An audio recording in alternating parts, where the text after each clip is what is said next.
আমরা মগরা থেকে প্রায় 1 থেকে 1.5 কিলোমিটার এগিয়ে চলে এসেছি। আর এখন যেটা দেখতে পাচ্ছি, দেখেছে পুরো একটা গ্রাম্য পরিবেশ কিন্তু অলরেডি শুরু হয়ে গেছে।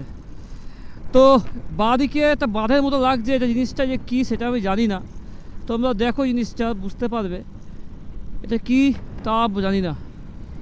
তো যাই হোক, আমরা এখন কিন্তু এগোচ্ছি। এটাই কিন্তু ওল্ড দিল্লি রোড না কী রোড এটা বলতে পারছি না, এটা তো আমি জানি না, কিন্তু এই রাস্তায় সোজা চলে গেছে কাটোয়ার দিকে। আর এই রাস্তায় কিন্তু কালনা যাওয়ার রাস্তা। অলরেডি বাদবাকি 3টে বাইক কিন্তু সামনে আছে, আর বাদবাকি রাইডার সব পেছনে।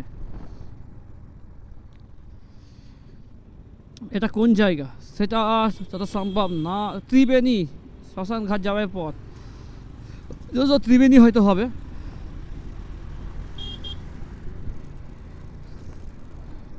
সেটা জানা নেই আমার। তো যাই হোক, ভালো লাগছে খুবই, কিন্তু তোমাদের কেমন লাগছে অবশ্যই জানিও।